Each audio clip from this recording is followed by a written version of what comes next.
안녕하세요 여러분. 오늘은 선생님이 강의를 맡게 됐습니다. 오늘 선생님하고 공부할 내용은 시간과 역법이라는 단원이에요. 그래서 우리가 사용하는 1년, 즉 1년 365일 달력은 어떻게 만들어졌고, 그리고 우리가 사용하는 시간은 어떻게 만들어졌는지 공부를 하게 될 텐데요. 사실 그 역법 부분은 좀 뺐습니다. 그래서 우리가 주로 시간에 대한 내용만 선생님하고 공부를 하겠습니다. 자, 우리가 사용하는 시간이나 달력은 다 뭐하고 관계 있을까요? 그렇죠. 지구의 운동하고 관계가 있습니다. 자, 우리 지구가 하루에 한 바퀴 자전함으로 인해서 하루에 한 번씩 태양이 떴다 지죠? 이걸 가지고 우리가 시간을 만든 거예요. 그리고 우리 지구가 1년에 한 바퀴 태양의 둘레를 공전하고 있잖아요. 이렇게 지구가 공전하는 걸 가지고 우리가 달력, 우리가 사용하는 1년 365일 달력을 만들었습니다.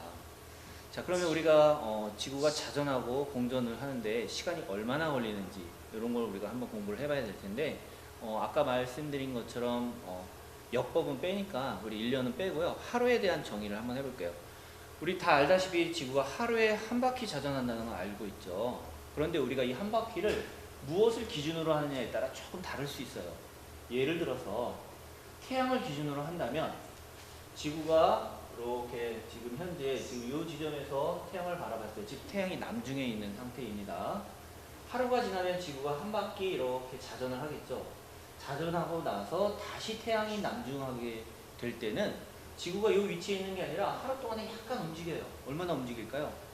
그렇죠. 1년에 즉 365일에 약 360도를 움직이다 보니까 하루에 약 1도를 움직여요.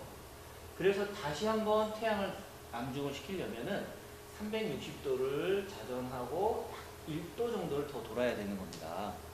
자, 이와 같이 우리가 태양이 한번 남중에 있다가 다시 태양이 남중할 때까지 걸리는 시간, 이것을 우리가 1태양일이라고 이야기를 해요. 다른 말로 이야기를 하면은 지구가 태양을 기준으로 한번 자전하는 데 걸리는 시간이 되겠죠. 그런데 태양을 기준으로 할 때는 아까 말씀드린 것처럼 360도보다 약간 더 돌아야 되는데, 실제로 한 바퀴라는 건 우리 360도잖아요. 360도 회전하는 데 걸리는 시간을 기준으로 하려면 아주 굉장히 멀리 있는 별을 기준으로 하면 되는데, 별은 무수히 많으니까 우리 그 중에 특정한 점, 충분점을 기준으로 한번 해볼게요. 즉 지금 이 상태에서 여기 이 지점에 있는 지구를 보게 되면 현재 충분점이 남중을 했거든요. 충분점이 남중하고 나서 정확하게 360도 회전을 하게 되면, 360도 자전을 하게 되면 다시 충분점이 남중하겠죠.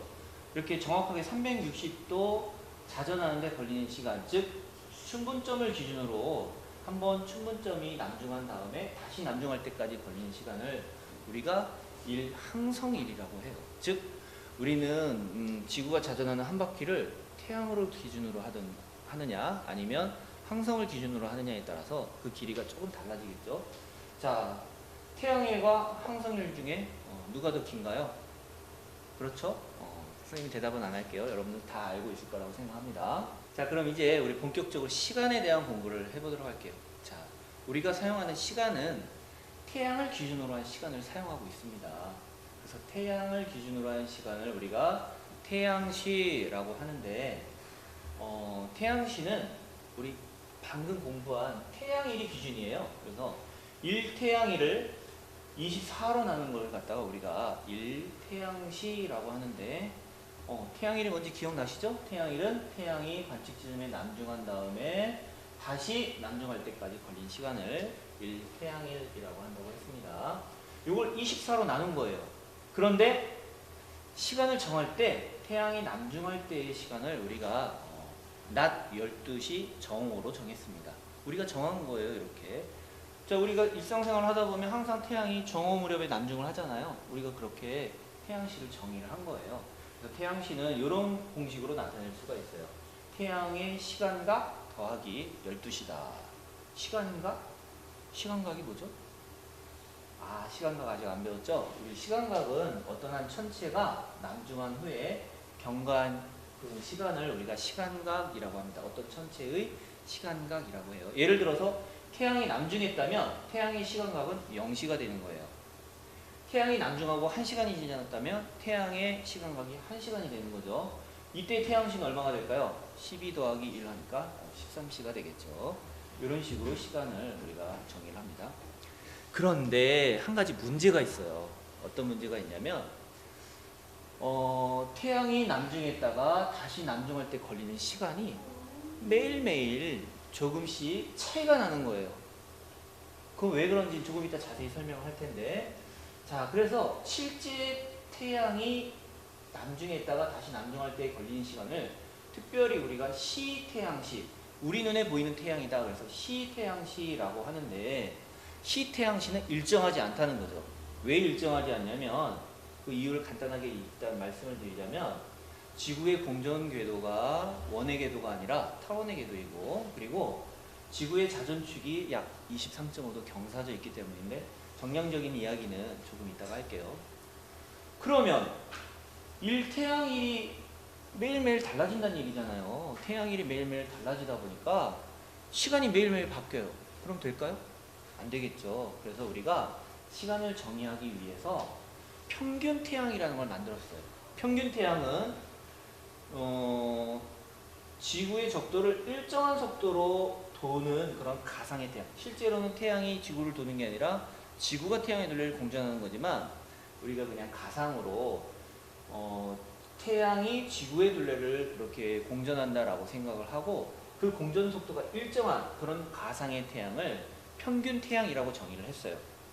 그리고 평균 태양이 지구의 둘레를 한 바퀴 도는 그런 하루를 평균 태양일이라고 하고, 그리고 그것을 24시간으로 나눈 걸 평균 태양시라고 합니다.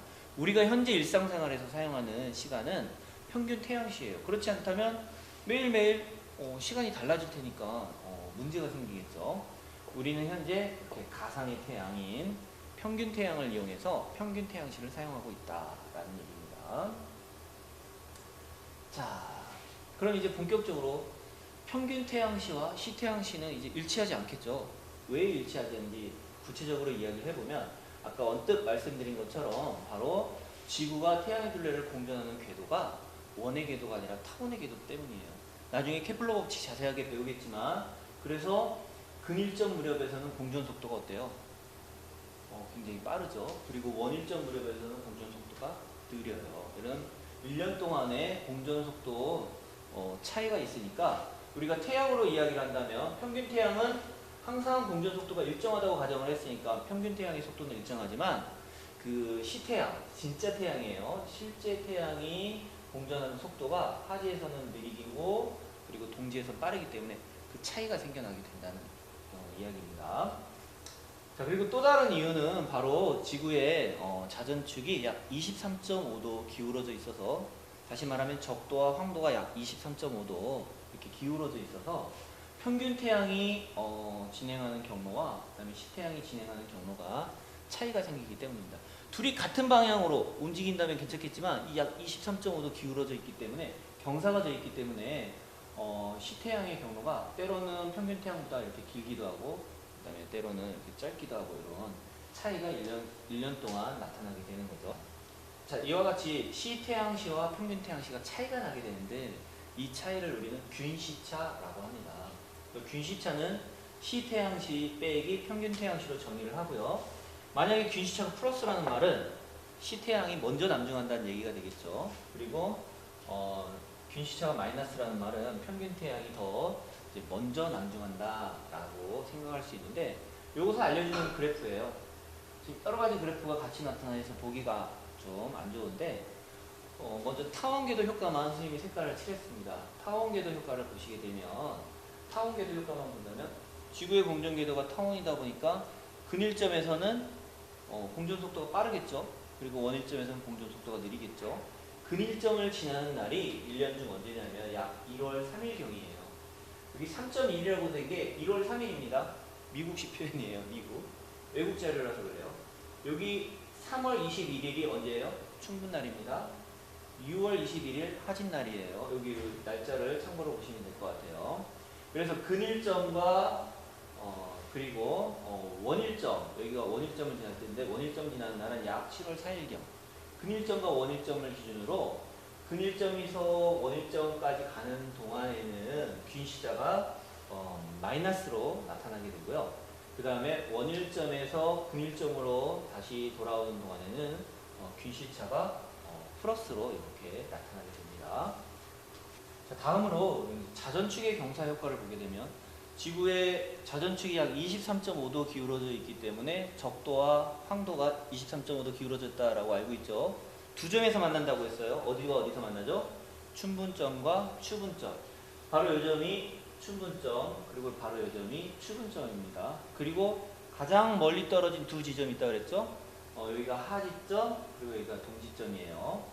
이 네 점에서는 자전축의 경사 효과가 거의 나타나지 않습니다. 왜냐하면 태양이 움직이는 방향이 지구 적도 방향과 거의 비슷하다는 얘기겠죠. 그런데 춘분을 지나서 하지까지는 이렇게 보시면 균시차의 효과가 자전축의 경사로 인한 그 균시차가 플러스 값을 나타내게 되고요. 그 다음에 하지에서 추분 사이에서는 마이너스, 다시 추분에서 동지 사이에는 플러스, 그 다음 동지에서 다시 춘분 사이에는 마이너스, 이런 효과가 나타나게 돼요.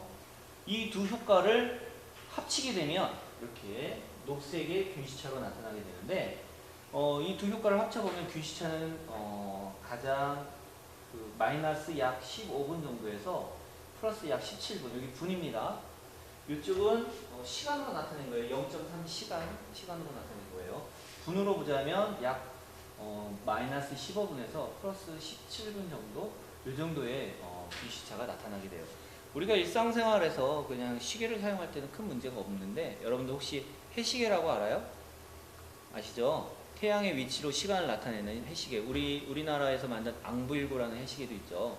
이런 해시계를 이용해서 시간을 우리가 알아보고자 할 때는 반드시 이 균시차를 적용을 해줘야 실제의 시간을 알 수 있겠죠. 그렇죠? 해시계로 알아낼 수 있는 시간은 결국 시태형시를 알아내는 거예요. 그것을 여러분들 평균태양으로 알아내려면 균시차 값을 알아서 계산을 할 수가 있을 거라고 생각이 됩니다. 자, 이 타원 궤도의 효과를 좀 더 여러분들 이해하기 쉽게 하기 위해서 그림을 그렸어요. 파워포인트의 달인 김지흥 선생님께서 그린 그림입니다. 자, 보세요. 여기 파란색이 바로 평균태양이죠. 평균태양은 이제 원궤도로 본다고 가정을 하는 거예요. 등석으로. 그 다음에 그러나 실제 우리 태양은 지구 공전궤도가 타원 궤도이기 때문에 매일매일 공전하는 속도가 다르다는 거죠. 그래서 빨간색이 실제 이 태양, 시태양이에요. 보면은 우리 1월 3일 날 근일점을 지구가 태양의 근일점을 지나게 되는데 1월 3일 이후에 보면 근일점 근처에서는 그 시태양이 훨씬 속도가 빠릅니다. 공전 속도가 빠르기 때문에 평균 태양보다 더 빨리 가겠죠. 이때는 균시차가 어떻게 나타날까요? 지구가 만약에 자전한다고 한다면 평균 태양과 시태양 중에 누가 먼저 남중하겠어요? 그렇죠. 평균 태양이 남중하고 나중에 시태양이 남중하겠죠. 그렇다면 균시차가 플러스 또는 마이너스 어떤 걸까요? 한번 생각해 보세요. 자, 다음으로는 자전축의 경사 효과를 알아보도록 하겠습니다. 지구의 자전축이 약 23.5도 기울어져 있는 거 아시죠? 그래서 지구의 적도와 황도가 약 23.5도 이렇게 기울어져 있잖아요. 이것을 위에서 내려다본다면, 즉 지구의 북극 위에서 내려다본다면 지구의 적도는 이렇게 원으로 보이겠지만 지구의 빨간색인 이 황도는 원이 아니라 이와 같이 타원으로 보일 거라고 생각이 됩니다. 그렇죠? 자, 이때 평균 태양은 지구의 적도를 따라 움직인다고 우리가 생각을 하는 거예요. 그래야 등속 운동을 할 거 아니에요. 그렇죠? 적도를 따라 등속 운동하는데 실제로는 태양이 적도가 아닌 황도를 따라 움직이는 거예요. 그러다 보니까 우리가 적도면에 투영을 해 보았을 때 만약에 평균 태양이 춘분점을 지나 요만큼 이동하는 동안에 시태양은 그보다 더 적게 움직일 수가 있죠. 그렇죠? 그러다 보면은 춘분점에서 하지점, 하지점에서 추분점 가는 동안에 시태양과 평균태양의 차이가 늘어났다 줄어들었다 하는 거예요. 우리 아까 그래프에서 보니까 시태양하고 평균태양하고 일치하는 지구 자전축 경사 효과로 시태양과 평균태양의 그 차이가 0이 되는 지점이 몇 점이 있었죠? 4점이 있었죠? 그 4점은 각각 춘분점, 하지점, 추분점, 동지점이 되게 되는데 그 이유는 바로 여기서 적도면을 따라 태양이 움직이는 방향과 그리고 황도면을 따라 움직이는 방향이 같은 방향이 나오기 때문이에요. 여기도 마찬가지죠? 같은 방향이 나오죠? 여기도 같은 방향이 나오고 여기도 같은 방향이 나오고 춘분, 하지, 추분, 동지점에서는 같은 방향이 나오지만 나머지 지점에는 다 방향이 같아요. 여기서는 얘는 이쪽 방향, 얘는 이쪽 방향. 방향이 달라지잖아요. 그래서 투영된 거리가 달라지게 되겠죠. 그래서 균시차가 이렇게 자전축 경사로 인해서도 나타난다라고 생각을 하시면 될 것 같아요. 여기 지금 인터넷에 그 애니메이션으로 된 그림들을 이렇게 넣어놨는데 얘가 무슨 효과예요? 그렇죠. 타원궤도의 효과죠. 그리고 얘는 자전축 경사 효과예요. 두 효과가 합쳐진 것이 바로 균시차가 합쳐진 효과로 나타나게 되고요. 만약에 우리가 매일 같은 시간에 태양의 사진을 찍게 되면 이렇게 매일매일 위치가 조금씩 달라져서 팔자의 모양을 그리게 됩니다. 이런 현상을 우리가 아날렘마라고 하는데 지금 현재 선생님이 1학년 학생들하고 스팀 RNA로 이 아날렘마 촬영을 시도를 하고 있는 중이에요. 이 아날렘마를 촬영해서 균시차를 한번 직접 분석해보는 그런 연구를 지금 하고 있습니다. 결과가 얼마나 걸릴까요? 최소한 1년 걸리겠죠? 근데 아직 촬영 시작은 못했어요. 촬영이 끝나면 여러분들에게도 그 데이터를 공개를 하도록 할게요. 자, 이제 시간에 대해서 좀 더 알아볼게요. 우리 지금 태양시에 대해서 지금 계속 공부를 했는데 태양을 기준으로 한 시간이 태양시다. 그리고 태양이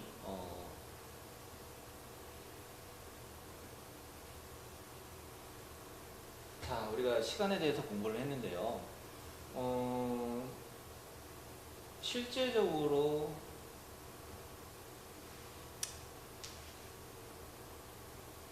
자, 우리가 태양시를 어떻게 정의하느냐, 그리고 시태양시와 평균태양시, 그리고 그 차이인 균시차까지 공부를 했는데요. 우리가 이 시간을 실제 사용할 때는 또 여러 가지 해결해야 될 문제점들이 있어요.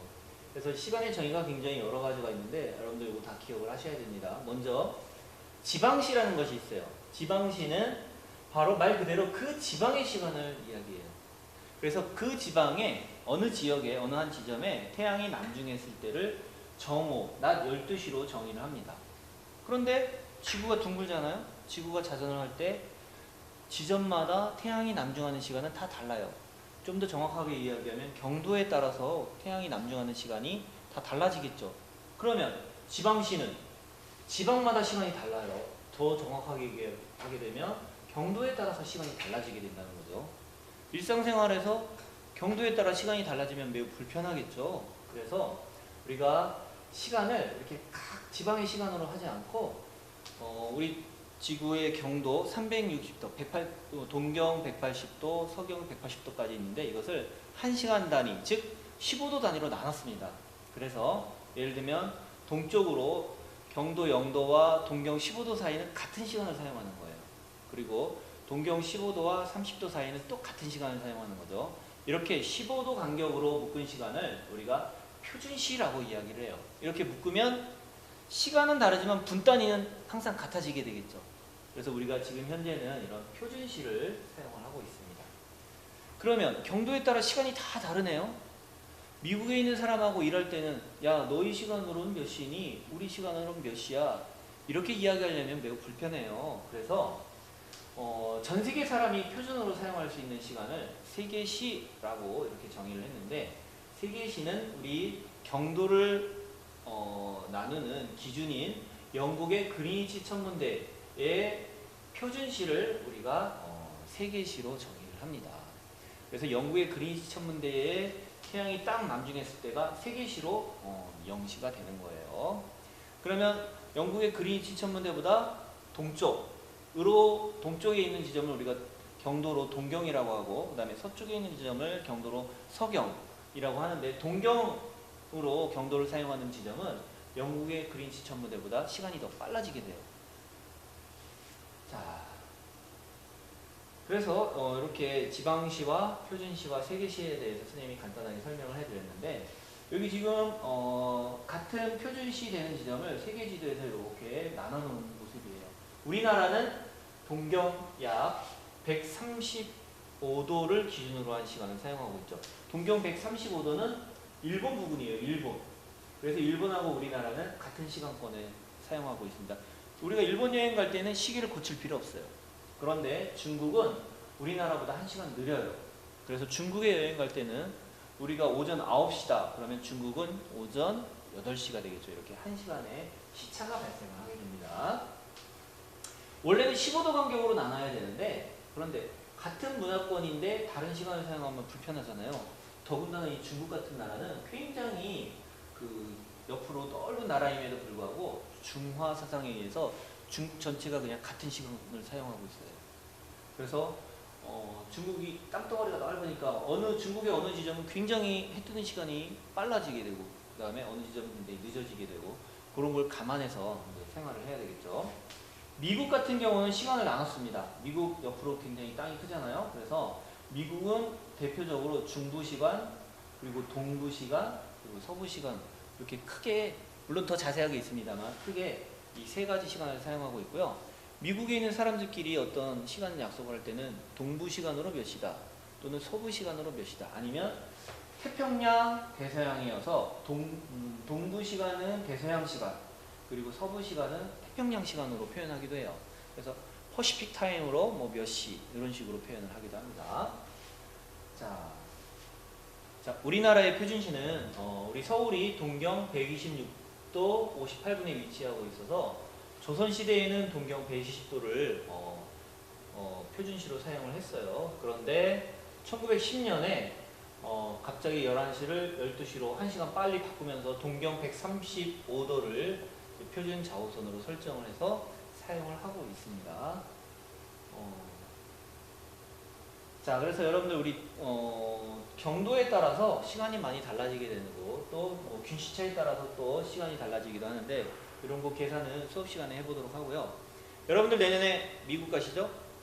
미국하고 우리나라는 시차가 굉장히 커요. 만약에 여러분들 미국 글로벌 프론티어 가셔서 부모님하고 통화하실 때는 몇 시에 전화를 드려야 부모님께 피해가 안 되는지 잘 계산을 해서 그 시간 맞춰서 전화를 하시면 좋을 것 같아요. 자, 여태까지 우리 태양을 기준으로 한 시간, 태양시에 대해서 알아봤는데 사실은 태양시는 우리 일상생활을 하기 위해서 만든 시간이거든요. 그래서 일상생활 하기에는 참 좋지만 천체 관측할 때는 조금 불편할 수도 있어요. 그래서 천체 관측하는 사람들은 항성시라는 것을 정의해서 사용합니다. 여러분들 항성시는 거의 들어본 적이 없었을 텐데 그런데 항성일은 들어봤죠? 아까 항성일이 뭐였죠? 하루를 정의함에 있어서 멀리 있는 별 그 중에 뭐 대표적으로 춘분점을 기준으로 아까 제가 설명을 했습니다. 춘분점이 한번 남중에 있다가 다시 한번 남중할 때 걸리는 시간을 우리가 항성일이라고 한다고 그랬는데 이것이 진정 지구가 360도 자전하는 데 걸린 시간이에요. 지구가 360도 자전하는 데 걸리는 시간인 항성일을 24등분의 한 시간을 우리가 항성시라고 이야기를 합니다. 항성시는 기준점이 뭐냐? 춘분점이에요. 아까 태양시는 태양이 남중했을 때를 12시로 정했죠. 그런데 항성시는 춘분점이 남중했을 때를 항성시 0시라고 이렇게 정의를 합니다. 그러면 지금 만약에 춘분점이 남중했다? 그러면 몇 시에 항성시가 0시가 되는 거예요. 자, 아까 어떤 한 천체가 남중하고 나서 경과할 시간을 뭐라고 한다고 그랬죠? 그렇죠. 시간각이라고 한다고 그랬죠. 만약에 춘분점이 시간각이 3시다. 그러면 항성시는 몇 시? 3시. 즉 춘분점의 시간각이라고 말할 수가 있는 거죠. 쉽죠? 자, 그런데 춘분점에는 사실 별이 없어요. 춘분점에 별이 없는데 춘분점의 시간각을 어떻게 알아? 알 수가 없다는 거죠. 그럼 뭘 이용해서 알아내느냐? 별을 이용해서 알아낼 수 있어요. 어떤 별의 시간각은 알 수 있죠. 어떤 별이 남중한 다음에 3시간이 흘렀다? 그러면 별의 시간각이 3시가 되는 거예요. 그런데 이 별의 적경이 3시다. 그러면 항성시는 몇 시가 되겠다? 6시. 이 그림에서 보자면 여기 어떤 별이 있습니다. 이 별의 시간각은 자오선, 남중한 자오선으로부터 경과한 시간이에요. 지구는 이렇게 반시계 방향으로 자전을 하니까요. 그래서 남중하고 나서 경과한 시간이 이게 시간각이라는 거죠. 여기 시간각에다가 이별의 적경은 춘분점으로부터 잰 각이잖아요. 별의 적경을 더하면 그것이 바로 항성시가 나온다. 굉장히 쉽죠? 또 제일 쉬운 방법은 남중한 별의 적경 이퀄 항성시라고도 말할 수 있는 거예요. 이 세 가지 공식을 잘 생각하면 항성시를 계산할 수 있고요.